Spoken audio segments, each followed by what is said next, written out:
And Representative Michelle Bachmann is here. Good evening. And before we get to the President's speech tonight, since you are on the House Intel Committee, I'm curious if there's anything you can add to the rather distressing news tonight that there is a credible threat unconfirmed.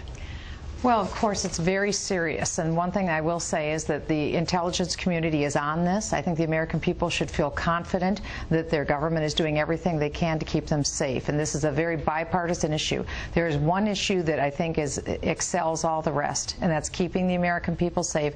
Both Democrats and Republicans are on the same page. We want the people safe, and the people who need to be doing their job are. You know, there's a conflict between determining, like, how do you tell the American people vigilant and help, and how do you not scare them to death, and how do you not scare them to death so next time when you do have information to tell them when they should be on alert, they don't think we already heard that? Well, you're right. You don't want to be crying wolf when there's nothing going on, but clearly something is going on. And so I think it's important, again, for people to be smart, to be wise. If you see something, you should say something. So use your head in these situations and keep alert. All right, the President's speech tonight, what do you think? I mean, I can guess, but go ahead, tell me.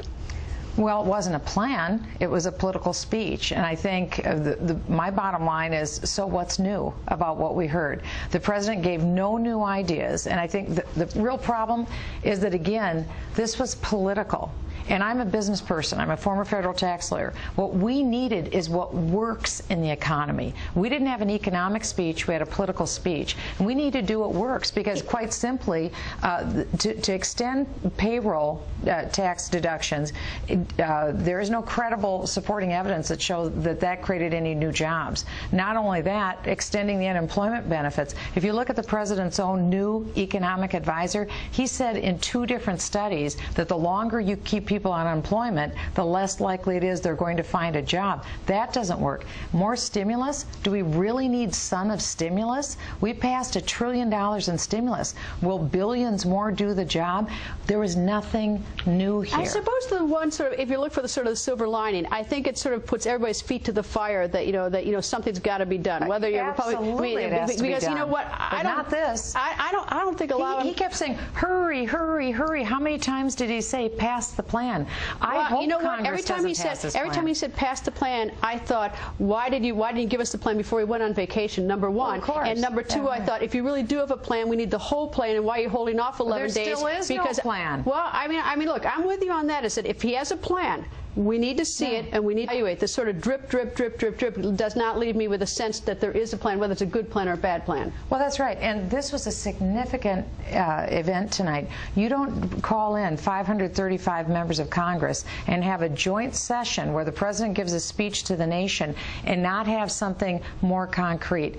I think what's very unfortunate in all of this, and I think what the coming days will show, is that the people who are the job creators, I'm one of them, a job creator in our own small business, this doesn't tell a job creator that we'll see certainty. This doesn't tell a job creator that the return on their investment is bound to be safe. That's what's really detrimental in all this. I'm not talking about political points. I could care less about political points. What I'm concerned about are the 14 million people, as my Democrat colleagues are as well.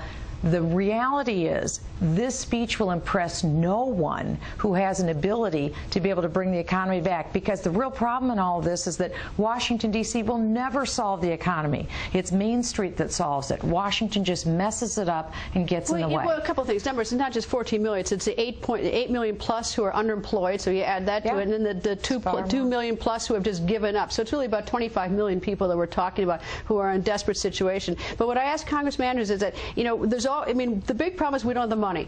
I mean, that's a big problem. But I'll tell you where the money is. Well, there's one. I'll tell you where it is. It's the waste. I mean, I'll tell you.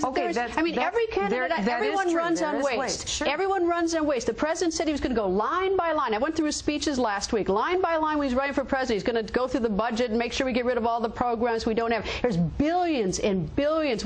There's so much waste we send over to the wars or whatever. Waste. And it's like, it's astounding to me that we're worried about where money is, so that we never start cleaning up our internal act. You won't find an ounce of disagreement with me. I think that we should have a budget and just go ahead and implement all of these items. If the government has already found it, let's do it. But Greta, if you want money, There's $1.2 trillion that American companies have already earned. If we have a 0% what's called a repatriation tax, overnight we'll see $1.2 trillion that the taxpayers aren't supplying, that they don't have to pay back, that we don't have to borrow from China. Overnight we can wash $1.2 trillion.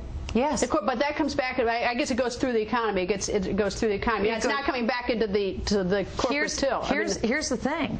You have a solution coming in the private sector, and it's permanent. Have a 0% repatriation tax through December 31st and make it permanently 5% thereafter. You're continually bringing infusions of capital, and if you lower the corporate tax rate, you'll bring those American companies back too.